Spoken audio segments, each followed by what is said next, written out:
Tayo po ay magsitayo. At tayo po ay pumikit at yumuko. Tayo po manalangin. Dakilang Diyos na makapangyarihan sa lahat, kami po ay narito at wala nang ibang layunin kundi ang patuloy kang maparangalan, pasalamatan, dakilain, at ibigay sa iyo ang lahat ng nararapat na kami ay iyong mga lingkod na walang sawang magpupuri at dadakila sa iyo sa bawat araw na kami ay iyong binibigyan ng buhay at hininga. Maraming salamat sa gabing ito, Panginoon, sa mga taong naririto, sa aking mga kapatiran, at sila'y nakarating ng maluwalhati, at patuloy kaming humingi ng gabay sa bawat araw na huwag mo kaming pabayaan sa bawat bagay na aming hinihiling sa iyo, sa iyong kaluguran at sa iyong banal na kalooban. Maraming pong salamat. Sa gabi pong ito ay nawa ay mapapurihan ka namin, patuloy ka namin madakila sa iyong mga kamangha-manghang gawa sa aming buhay. Sa bawat gising ay talaga namang blessing. Maraming salamat, Panginoon. At naway bigyan mo ng bukas na puso, isipan ng bawat isa upang ang hiyahayag na iyong mga katotohanan ay matimo sa bawat isipan ng isa. At dinadalangan namin ang iyong presensya habang aming ito ay ginagawa na para lamang sa iyo, o aming Diyos. Ito ang aming samot panalangin sa pangalan ni Jesus. Ang lahat po ay magsabi ng Amen.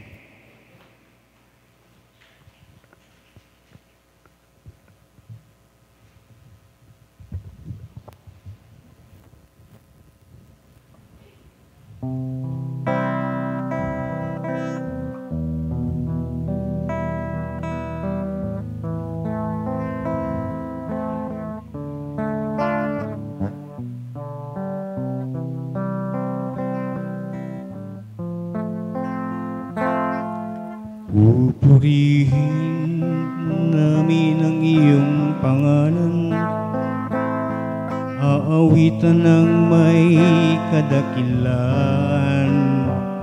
Ikaw ang Diyos na aming kanlungan, pag-asa namin kaligtasan.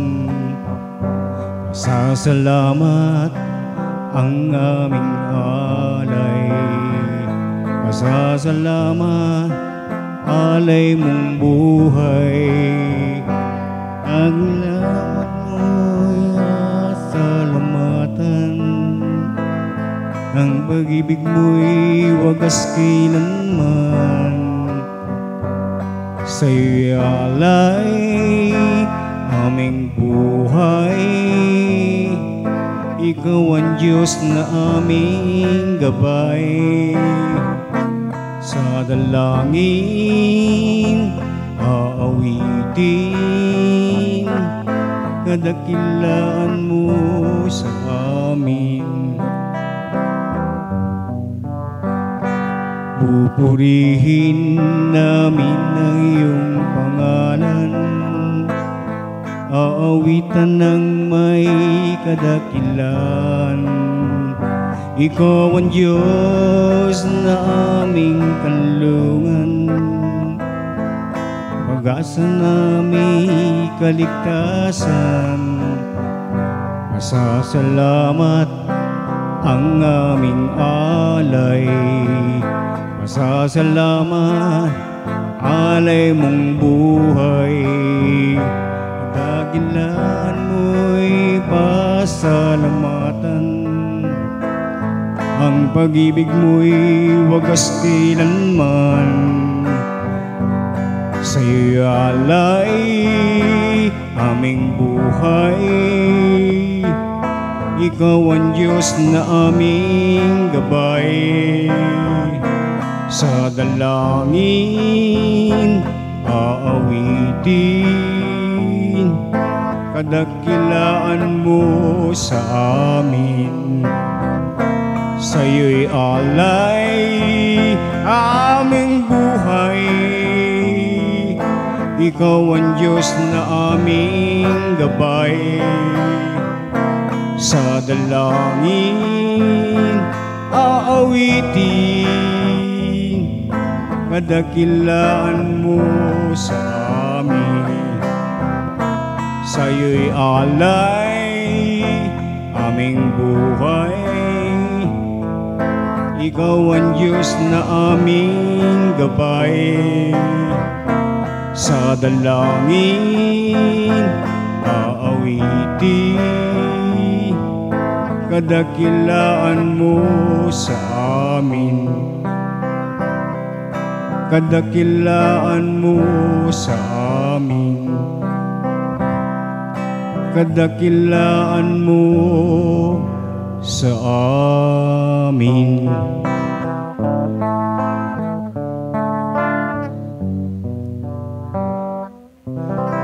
To God be the glory.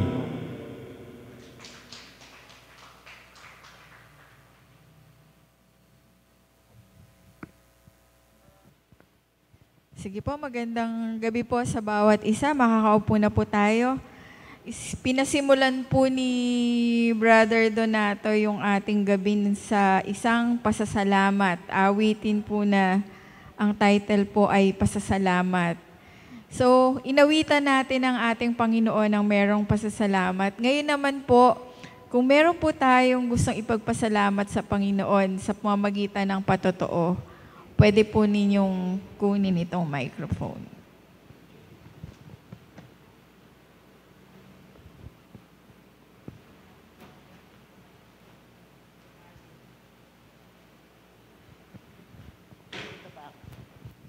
Sige. Magandang gabi po sa ating lahat. Thank you. Thank you, Lord, sa gabing ito, Lord. Yung unang pasalamat ko namin, yung pag-uwi ng aking panganay. Thank you, Lord, kasi kahit sa ilang araw nakasama namin siya, nakapiling namin,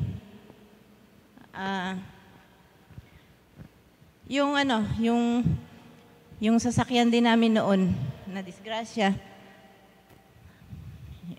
Hihingal na naman ako. Yung sasakyan namin na nabasag, binasag. Nakuha yung aking bag na may konting mahalagang bagay na nakalagay. Pero awa ni Lord, naayos naman, walang nasaktan sa amin. Yun lang naman ang importante. At saka siyempre kay Brother Nelson, thank you. Thank you sa iyong generosity sa amin. Thank you. At saka, ngayon, ang asawa ko, si Brother Felix nyo, ang laboratory niya medyo hindi maganda. Pero sabi ko nga, yan, hinay-hinay ka na ngayon, wag masyadong nagpapagod. Nagkakaedad na, wag masyadong. At saka yung sa pagkain din, ingat-ingat na lang din talaga. Nag-aalala yung kami, yung anak ko, ako. Pero sabi nga natin, di ba, ang Panginoon lang ang nagbigay ng buhay sa atin. Siya lang din ang may karapatan. Pero wag muna ngayon. Marami pa kaming gagawing marami pang aasikasuhin. At saka ano pa ba? Basta yung pagsubok na pinagdaanan namin, nabalanse yon dun sa pag-uwi ng anak namin.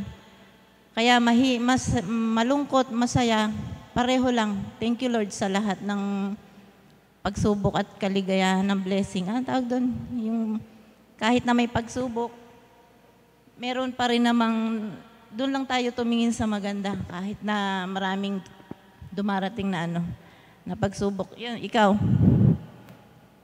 ayusin mo yung sarili mo, ha? Huwag masyadong ingat talaga.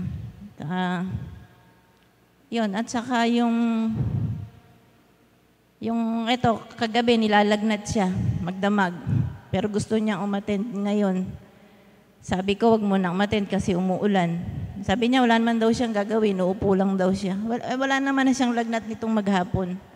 Okay naman na siya. Sabi ng anak ko, monitoring. Kung hindi, baka bukas, to the echo na naman kami. Yung puso niya ang pangit. Pero Lord, meron pa kami kasing gagawin, meron pa kaming project na alam naman namin na ibibigay mo, dadagdagan mo pa yung buhay namin, ng pamilya ko, ni Junjun, ni Mister, ako, yung anak ko na nasa malayo, yung dalawa. Basta ano lang, yung prayer nyo lang din po para sa aming pamilya. Yun lang. Thank you, Lord, sa lahat-lahat. Thank you, Lord.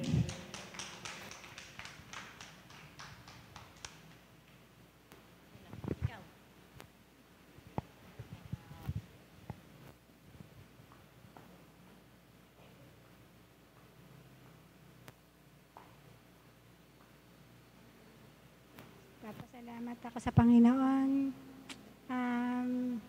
Sabi nung kakilala ko, punta ka dito, may bibigay ako sa'yo. Sabi ko, baka may bayad yan. Ayoko na may bayad, di ko kukunin.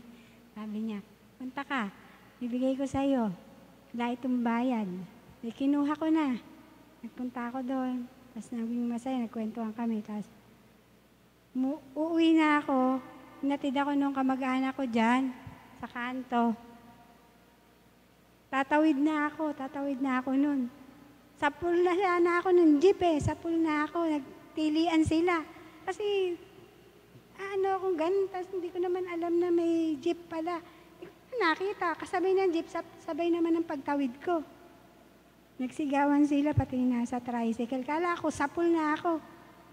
Sabi ko, may plano pa pala ng Diyos sa akin. Hindi ako nasagasaan Bigla ako napaitad na gano'n Kasi hindi ako nung nasagasaan ng jeep. Sabi ko, salamat Panginoon. Liniktas mo ako, baka may plano ka po sa akin. Kasi kung hindi talagang sa pool na ako. Dahil pag gano'n ng jeep, gano'n din ako, tumawid din ako. Hindi ko nga alam na hindi ako nasa pool Kasi tumili na sila, kala nila, nasa pool na ako. Hindi ko na nakita. Sabi ko, nagpapasalamat ako sa Panginoon, liniktas niya talaga ako. Hindi ako namatay sa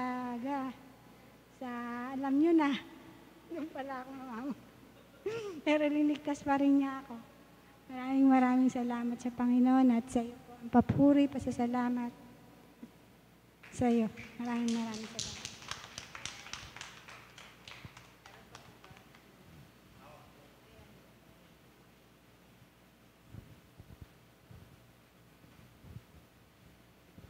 Po, magandang gabi sa inyo. Ang ipinagpapasalamat ko sa Panginoon, yung maranasan ko siya. Paano ko po nasabi yung naranasan ko siya? Dumating po sa point na meron po akong kailangang ibenta sa madaling salita, no? Dahil may kailangan akong pera. Alam niyo po, ang tagal bago na ibenta. Kailangan ko na talaga ang pera. Bukas, halimbawa po, bukas kailangan ko talaga pera. 2 weeks na, hindi pa siya nabibenta. Alam mo, nag-pray po ako sa Lord. Sabi ko, Lord, bukas po, meron akong babayaran. Pwede po bang bigyan mo ako ng right buyer? Yun po ang prayer ko. At sabi ko kay Malo, nung mga bandang tanghali yata yun, sabi ko, Han, may titingin ng sasakyan. Sabi ni Malo, i-claim mo na yan. Kasi yung mga previous, may mga tumatawag, di kami okay. Di kami magkasundo. Pero dahil sa kailangan ko na po, sabi ko, Lord, bigyan mo akong right buyer. Yung talagang bibili doon sa presyo ko. Alam mo, dumating po yung mga bandang alas sa G siguro yun. Nagpunta ako ng Pulilan kasi kailangan ko iparehistro yung jeep ko. May lumapit sa akin. Sabi niya, Vice, may bayar ako ng jeep mo, bibilin. Sabi ko sa kanya, sige, punta lang kayo sa bahay. Yun ang sabi ko. Kaya nakapag-pray na ako ng gabi. Pagkatapos, nandun sa bahay, may tumawag na naman. Sabi niya, Vice, punta ako dyan, tingnan ko yung jeep mo. Bukod pa po yung yung isa. Hindi, pumunta siya sa bahay. Tapos, tinignan niya yung jeep. Silip lang, di niya pinaandar. Tapos nagkasundo na kami sa presyo. Sabi niya, magkano to? Sabi ko, ganito. Ano na kami, walang testingan. Tapos, sige, babalik po ako. Sabi niya, hindi niya dali pera. Babalik po ako mamaya. Alam niyo, pag-alis niya, meron pang tumatawag sa akin. Mas maganda offer. Pero alam niyo, yung pag mayroon kang yung bang, kailangan kasi pag nag-decision tayo, kailangan firm. Hindi po pwede yung kumot may opportunity na mas maganda nakapagbitaw na po ako ng salita. Ayoko pong nasisira ako doon. Pera lang po yan. Although sabihin na natin mas maganda yung price niya. Pero ang prayer ko, Lord, bigyan mo ako bukas. Dahil kailangan ko po. Sumagot ang Panginoon. At ako naman po nagkaroon ng isang salita sa taong kausap ko. Although mas maganda yung pangalawa. Pero ayoko po na nasisira ako sa usapan na nangako ako ng ganon. O meron ako sinabihan tapos hindi ko nagawa. Kaya, ang pinagpapasalamat ko sa Panginoon, sabi ko po sa'yo, masarap yung maranasan mo ng Panginoon dun sa time na nag-pray ka and then sinagot niya. Nung pumunta yung tao na yon, nagbayad siya, after lunch, 1 o'clock na. Kailangan ko bago mag-alas 3, alam niyo po yun. Salamat sa Panginoon po at hindi niya ako pinabayaan. Yung pong aking na yon is, meron po kasi akong binabayaran sa bangko.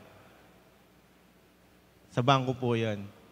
Hindi naman po ako yung may absent o na may liban na bayad. Wala po. Kaya lang that time, wala po akong panghulog. At ako po ay nagkasakit ng 1 buwan. Yung pong kinukwento ko sa inyo last week po yata yon. O last week. Na hindi po ako napamasada. Almost 1 month. Hindi po pumasada. Walang income pero ang gastos dire-diretso naman.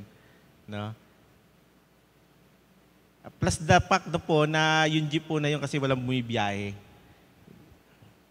Nung nagpaalam yung driver ko, na-stuck talaga siya. 2 jeep walang income. Walang income po talaga. But ang pinagpapasalamat ko sa Panginoon, ang Diyos po, tumutugon basta po talaga tayo ay nananalangin. Unexpected. Kumbaga kung natural na ako lang po yun sa sarili ko, kinabukasan tapos ganun, wala pa rin. As in, wala. Pero salamat sa Panginoon, sabi ko, basta magtiwala lang tayo sa Panginoon. Sabi po nung isang nakausap ko, tinanong ako, sabi niya, habang buhay may, sagot ko po pag-asa. Kayo po pag-asa? Pag-asa, may pag-ibig. Sabi niya sa akin, hindi, habang buhay may pagsubok. Oo, may pagsubok. Na kapag may pagsubok, ang sabi ni Lord, may pag-asa. So bago tayo magkaroon ng pag-asa, kailangan meron mo ng pagsubok. Hindi may pag-asa kaagad, wala kang pagsubok So dumarating yung pag-asa sa time na tayo ay nagkakaroon ng pagsubok. Tandaan po natin na kapag may pagsubok, may pag-asa. Habang nabubuhay tayo, may pagsubok. Ganun po ang ko niya sa akin. Kaya salamat sa Panginoon at nakita ko na totoo naman sa pang-araw-araw po nating buhay. Hindi po tayo makakaligtas sa mga pagsubok. Maraming klaseng pagsubok, hindi lang sa pinansyal. Di ba, may karamdaman tayo, yung emotion natin, di po ba? Iba-iba. Pero sa bawat pangyayari, yan ay kinukonsider po nating pagsubok, kaya po tayo nagkakaroon ng pag-asa. Magtiwala po tayo sa Panginoon. Hindi po tayo pababayaan. Salamat.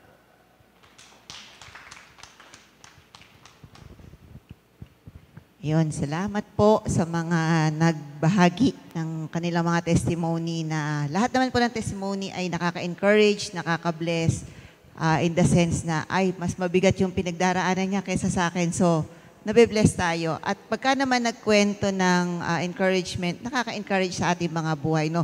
Pero don't get me wrong, hindi tayo masaya na yung kapatiran natin ay may pinagdaraanan. Kaya nga, maganda yun, sinabi ni Sister Marilyn na sa prayer tayo ay magtulong-tulong. So, thank God for another opportunity na tayo po ay nagkasama-sama para po muli sa ating prayer gathering. So, bago po tayo magsimula, let's have a short prayer.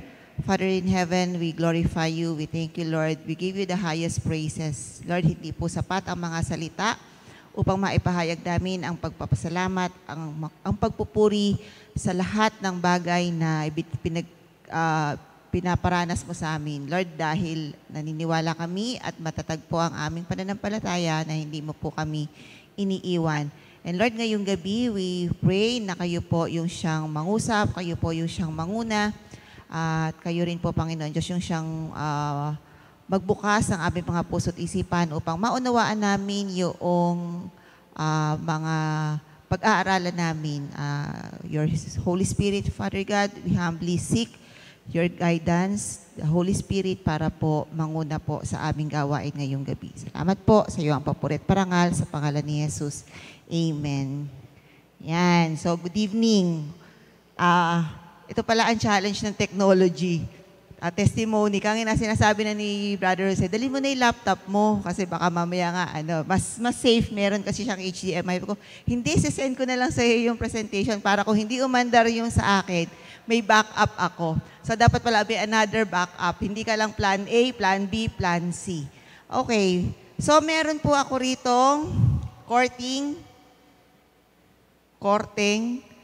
round, circle, round and circle, no?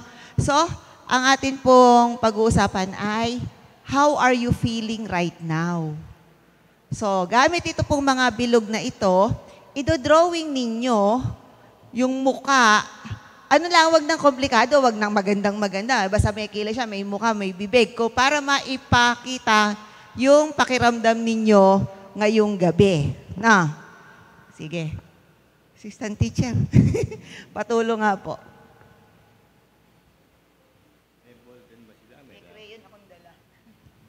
Okay, get one and pass.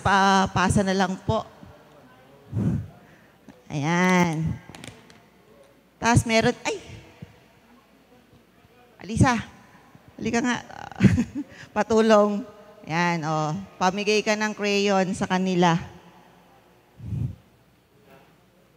So, meron lang kayong 1 minute, no? Pagka meron na po ang lahat ng crayon at saka ng bilog. Ay, wala, kinulang ang bilog. Yun po, mag-asawa ay mag-share na lang sa bilog. Yung iba ay, kulang. Kabilaan, okay, sige. Ayun, crayon. Sige. Okay na tayo? Meron tayong 1 minute, meron tayong 1 minute na dyan. Okay, para sa acting activity. Okay, at the count of 3, sige po, your timer starts now. So mag-draw, ang tagal naman ng crayon. Sige, crayon bunso. Yan. Basta, mukha at yung nagpapakita sa mukha na yan kung ano yung nararamdaman nyo ngayong oras na ito. Kung masaya, then happy face. Kung excited, then nakanganga. Kung super excited, sobrang masayang masaya. Okay.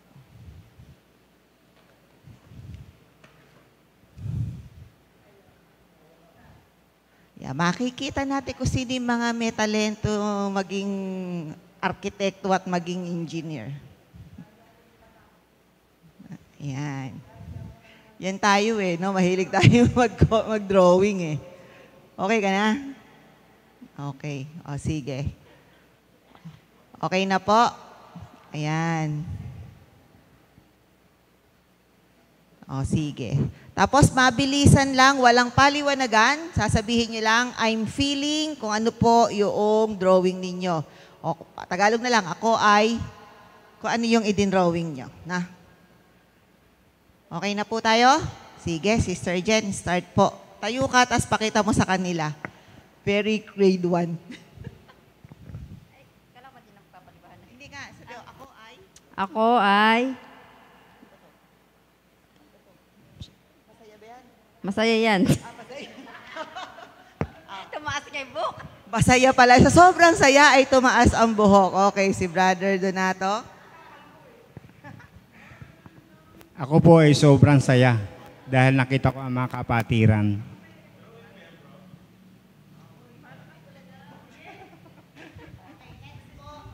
Sobrang saya sa kabila na po. Doon na po.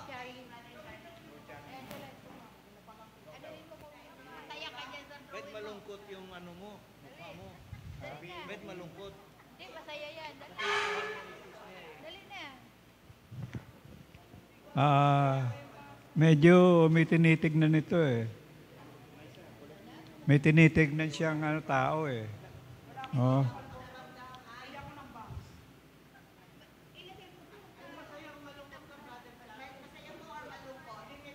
Wala, hindi masaya, hindi malungkot eh.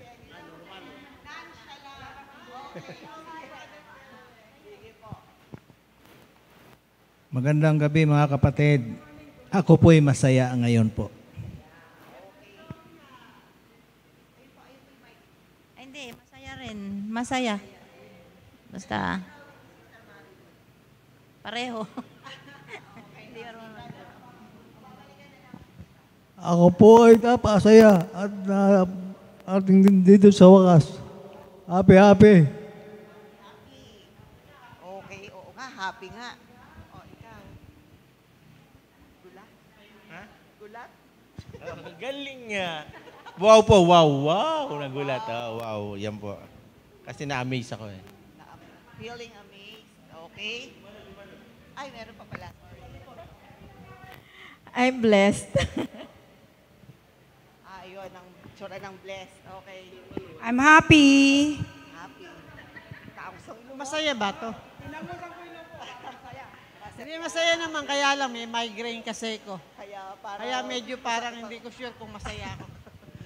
Ayun. Okay. So, salamat po sa pakikiisa sa ating activity. Ayan. So, ay, hindi pa tapos pala si Brother. Si Atelina muna. O, ano yan? Natatawa kasi bungal daw siya. Bungal daw. Ayun, bungal.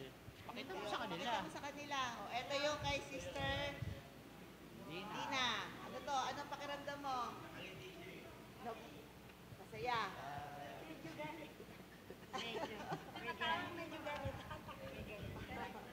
Galing ba?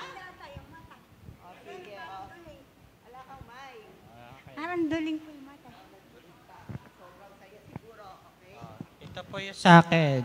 Medyo bored po ako nung nawala yung ate ko ngayon eh. Ayun, okay. So, salamat po sa pakikiisa. No? So, yan yung nararamdaman natin ngayon. No? Salamat po sa pagpapahayag. So, si Brother Charlie ay nonchalant. Di siya masaya, di rin siya malungkot. So, ano lang, kalmado. Okay po. So, meron po akong ipapakitang mga emoji sa inyo. So, isabihin nyo na lang po kung ano ito.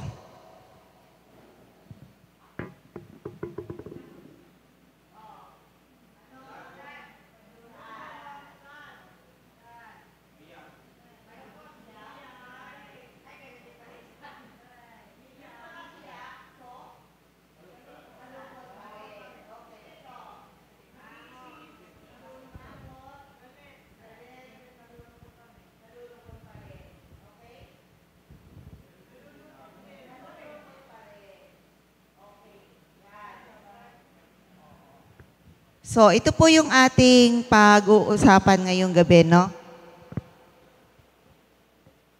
Nakakatuwa naman po na walang nag-drawing ng sad. Kasi ang pakiramdam natin ngayon ay masaya, no? Okay, pero sabi po rito, sad ka ba? Pakitanong ay katabi, sad ka ba? Naranasan na ba nating maging sad? Okay, ano ba yung sad na yan? Yung sad pala ay acronym. So, ang sabi sa acronym na SAD ay Seasonal Affective Disorder. Seasonal siya. Kasi hindi po pwede na sa buong maghapon ay sad ka. Maaaring nababalik yung pakiramdam mo na sad ka, pero may moment din na nawawala yon. So, seasonal. No?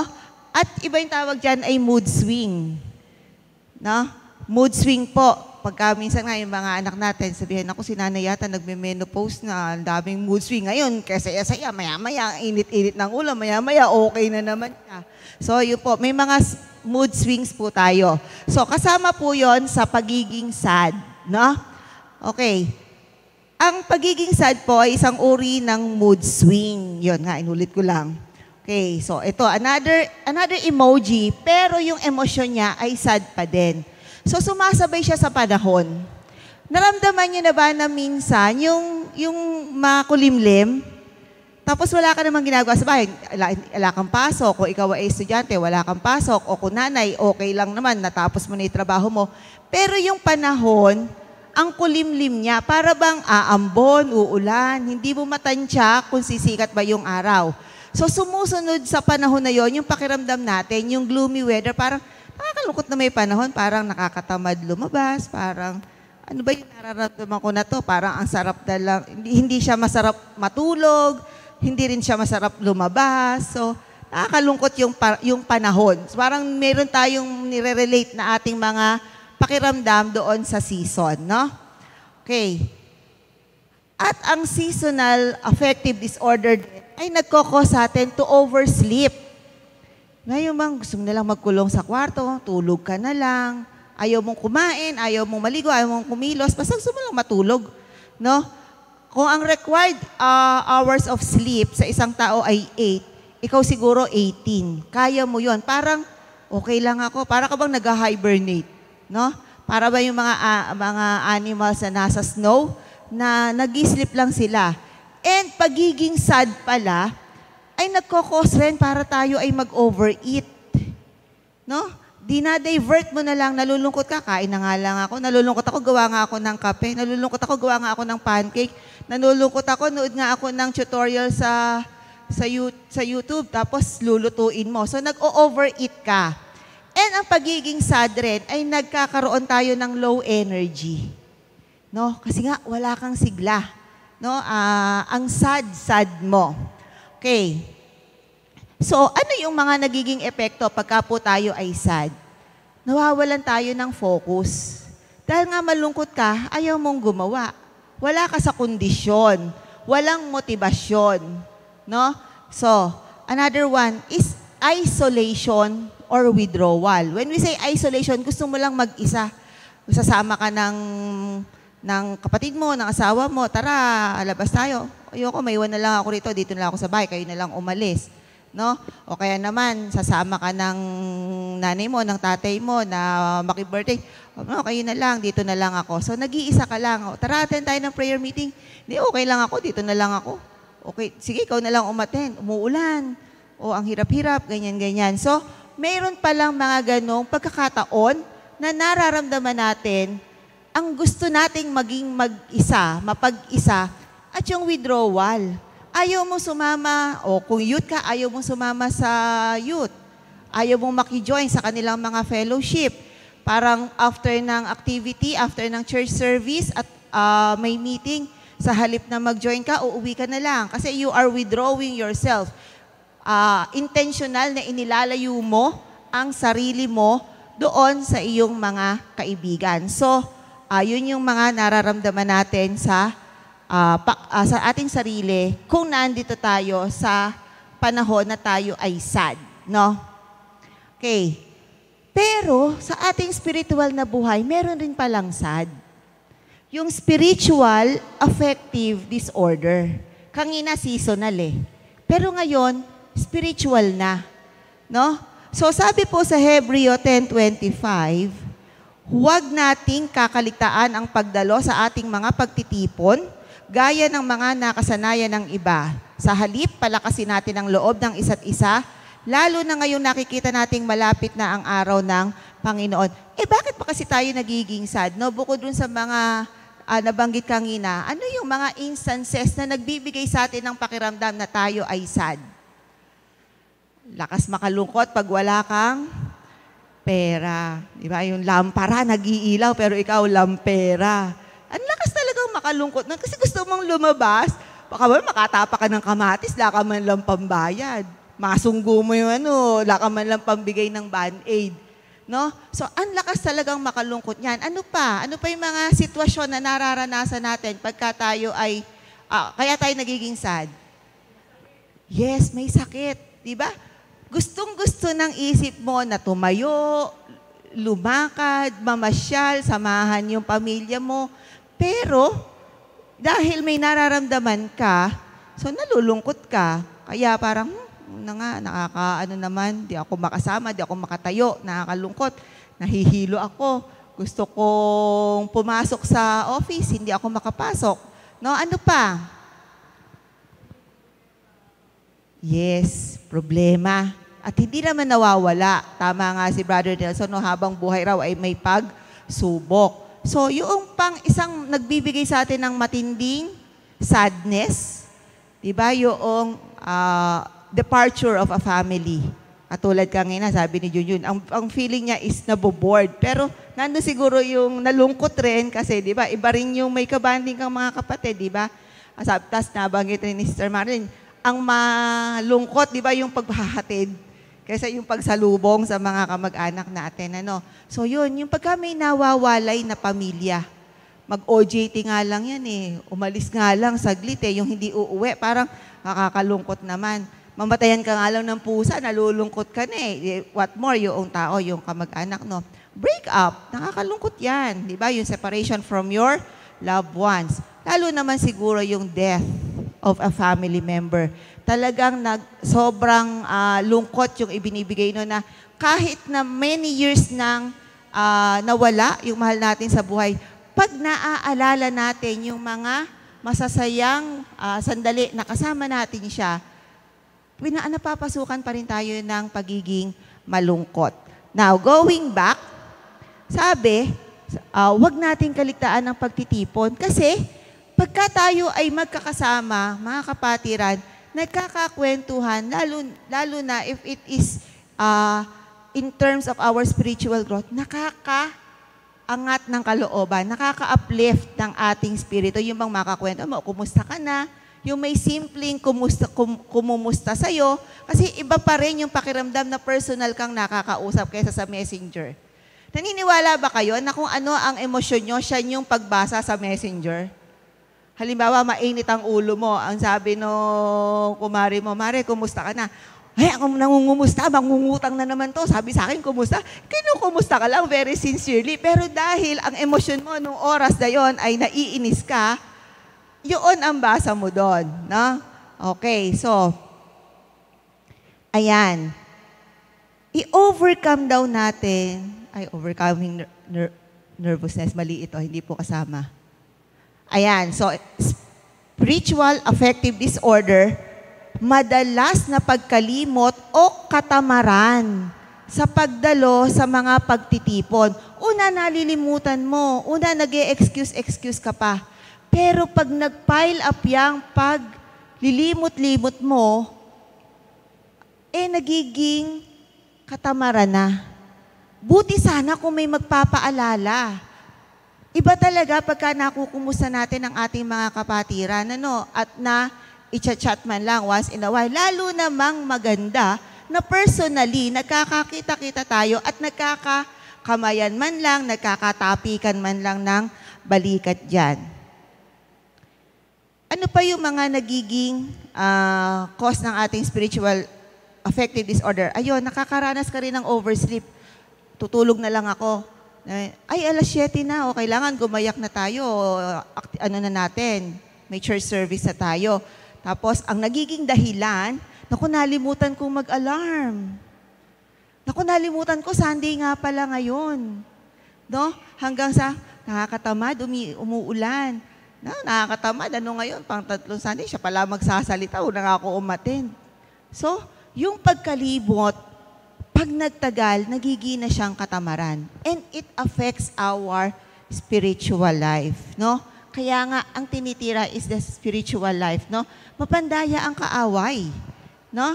At pinipilit niya, nilalagay niya sa isip mo na, okay lang yan, ngayon lang namang Sunday, next Sunday, attend ka na naman. Pero, bibigyan ka na naman niya ng chance na i-ano mo na naman yung sarili mo, tamarin ka na naman, or makalimutan mo na naman. So, we should guard our mind also, no? And then, sa spiritual affective disorder din, nagpapanatili rin yung isolation syndrome. Yung kanina, yung binanggit ko, yung mas gusto mong mag-isa. Naka-isolate ka lang. Okay lang ako rito. Sige, enjoy lang kayo doon. May fellowship ba yung adults? O sige, hindi mo na ako attend. Kayo na lang muna. No? May prayer gathering ba? Siguro mga third Sunday lang na lang ako a-attend or third Wednesday. Pero mga kapatid, our spiritual sadness may lead to a more complicated life for us. Lalo na kung hindi tayo nag-iingat. Kaya sabi po rito, beware. Si Brother Arnold ba yung nagsabi? Iba yung beware sa be aware. Pagka beware, meron siyang talagang paalala, uy, teka, na? Okay, bakit? Kasi po, sa isolation syndrome, nagkakaroon tayo ng trouble focusing. Dahil nga hindi ka na masyadong nag-a-attend, hindi ka na familiar, para bang naninibago ka. Di ba? Para bang bigla kang lumabas sa bahay ni Kuya, welcome to outside world. No, parang, ay, hindi ko na yata kilala yung mga kapatiran ko, parang nakakahiya na, baka wala nang pumansin sa akin kasi 5 Sundays na akong hindi nakaka-attend. Baka hindi na nila ako pansinin, baka hindi na nila ako i-welcome sa group nila. And one of our needs is the sense of belongingness. No? Gusto natin yan. Gusto natin may mga friends tayo. Gusto natin accepted tayo sa isang group. And then, headache and physical discomfort. Dahil nga nag-iisa ka, lahat ng sakit nararamdaman mo, wala kang kasama sa inyo, isolated ka nga nag-iisa ka doon, no? So parang, naku, bakit ba sumasakit yung ulo ko? Naku, bakit parang may nakakapa akong ganito sa katawan ko? Dahil nag-iisa ka, kung ano-anong mga negative thoughts ang pumapasok sa isip mo, no? Naranasan kong magka-COVID, ang hirap pala talagang naka-isolate. Ang hirap niya. Kasi, kaya after nung 14 days na isolation ang tawag, hindi naman quarantine, parang nung sumakay ako sa sasakyan, nahilo ko. Parang nung lumabas ako, daglakad-lakad ako ng mahaba, parang nawala yung sense of balance ko. So, ganun yun. Pagka pala sobra kang nagsa-self-isolate. And then, ito ang mahirap. Baka sobrang negative thought, magkaroon ka ng self-destructive ideas. No? Kasi nga, you are feeling so sad, you are feeling so alone, na, ay, ano na nga lang, yung okay naman siguro sila pagka wala ako. Siguro hindi na nila ako hahanapin. Siguro masaya lang sila pag kahit wala ako sa presensya nila. No? Kahit hindi ako nila nakikita. And then, meron pa, a feeling of worthlessness. Wala naman pala akong kwenta, di naman pala ako hinahanap eh. Wala naman pala akong ambag, wala akong silbi. So, okay lang ako. No? So, ganun ka-wise yung kaaway para i-feed yung mga negative thoughts na ito sa atin.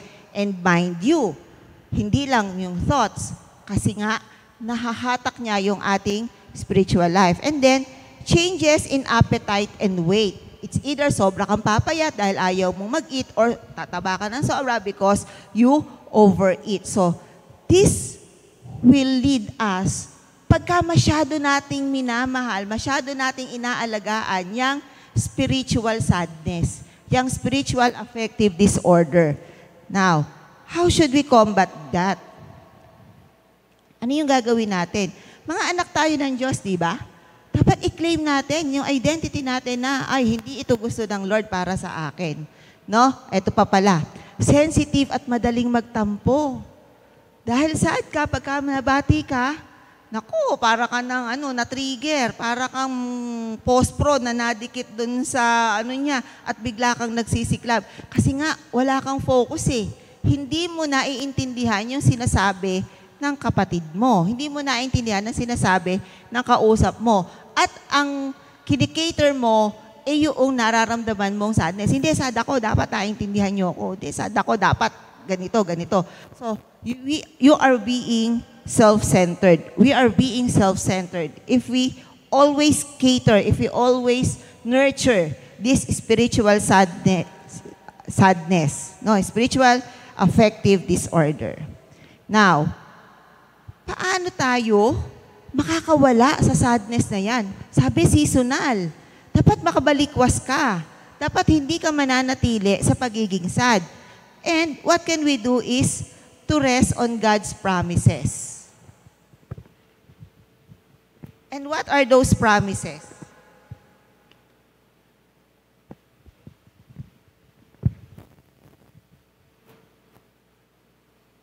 So, una po ay nasa Psalms 34:18. The Lord is close to the brokenhearted and saves those who are crushed in spirit. Tinutulungan niya ang mga nagdurusa at di binibigo ang mga walang pag-asa. So, our source of hope is our God. At lahat tayo ay may Diyos. Lahat tayo ay anak ng Diyos. So definitely, meron tayong source of hope. Pagka nalulungkot tayo, let's be honest to God. Lord, nalulungkot po ako tulungan niyo nga po ako i-deal ito. No? Tulungan niyo po ako na maayos ko yung nararamdaman ko na kalungkutan. No? Though it's valid, hindi naman normal pagka hindi ka nakakaramdam ng lungkot. Na? Okay, another one is sa Matthew 11:28. Come to me, all you who are weary and burdened, and I will give you rest. Lumapit kayo sa akin, kayong lahat na nahihirapan at nabibigat ang lubha sa iyong pasanin, at kayo'y bibigyan ko ng kapahingahan. Pasanin ninyo ang aking pamatok at sundin ninyo ang aking mga itinuturo, sapagkat ako'y maamo at mapagkumbabang loob. Sabi nyo kanina, pagka sobra kang maraming problema, nalulungkot ka. And God's promise is, come to me, those who are weary. May malalapitan tayo.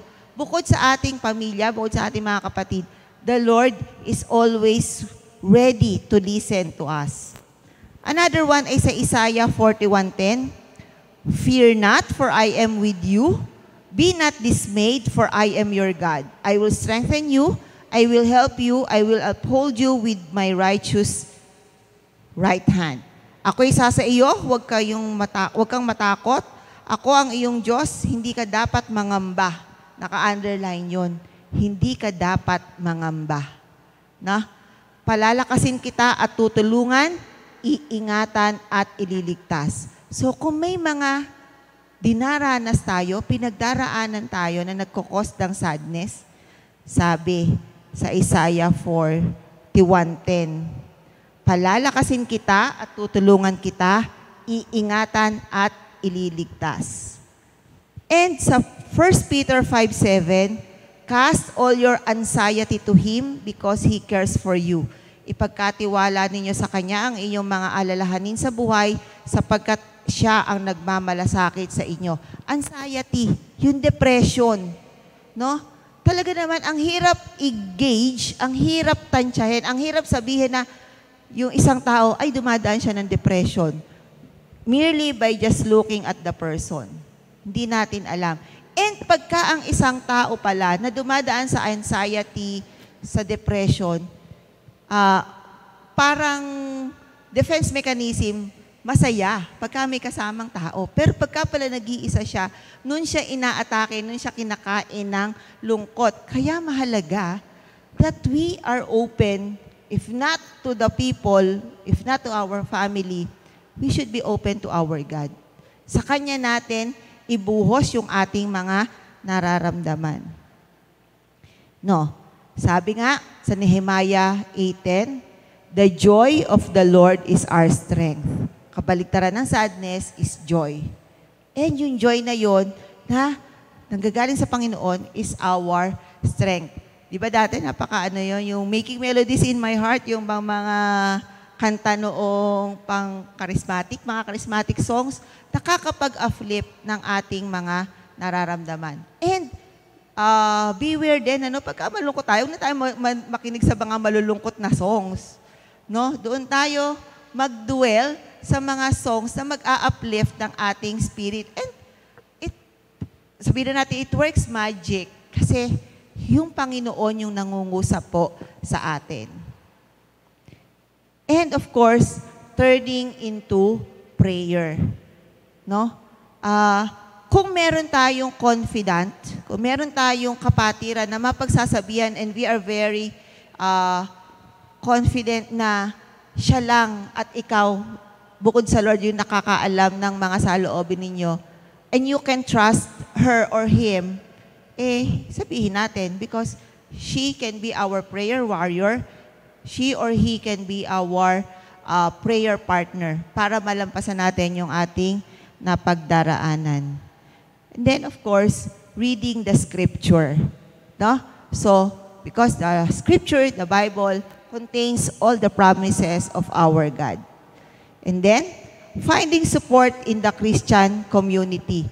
Kaya mahalaga ang fellowship, mahalaga ang prayer gathering, mahalaga na meron tayong kapatiran na nakakausap, nakakabanding, nakakasama. No? Ayan, so to wrap up, turning into prayer, reading the scripture, and finding support in the Christian community. So, pakitapik nga po yung katabi. Sabihin, huwag ka nang sad. Ayan, let's be happy because the joy of the Lord is our strength. Sige po, God bless us. Let's pray. Panginoon na makapangyarihan sa lahat, we thank you, Lord, dahil may iba-iba kaming mga emosyon na nararamdaman. And ito po, Panginoon Diyos, ay aming kinikilala na we are designed to experience different kinds of emotion. But Lord, help us na sa mga panahon na kami po ay sobrang malungkot, not only because of our emotions, not only because of our mood swings, help us, Lord, na i-guard rin namin yung aming mga spiritual na nararamdaman. Sa mga panahon, Panginoon, na kami po ay masyado nang nagdudwell sa mga negative thoughts, sa mga bagay na hindi nakakainam sa amin. Lord, ipaalala mo sa amin that you are our God. Kayo, Panginoon Diyos, yung may magandang plano sa aming buhay. You want us to enjoy the life that you have given us. You want us to enjoy your beautiful plans para po sa amin. And Lord, it will start by fully entrusting to you, not only with our brothers and sisters in Christ, but most especially, Lord, sa iyo, ang aming pagtiwalaan sa lahat po ng aming nararamdaman. Lord, help us to combat the sadness with joy, with thanksgiving, at kung ito man, Panginoon Diyos, ay nakakaapekto sa amin, Lord, help us to be bold in prayer na ilapit po ito sa inyo. Be bold in prayer na humingi ng guidance at paggabay mo. Be bold in prayer na i-direct mo kami, bigyan mo kami ng tamang tao, ng kapatiran na makakatuwang namin sa pananalangin. Marami pong salamat, Panginoon. Sa iyo po kami nagtitiwala ng lubos, and these prayers are, we believe and we are in faith na nakararating po sa inyo. In Jesus' name we pray. Amen.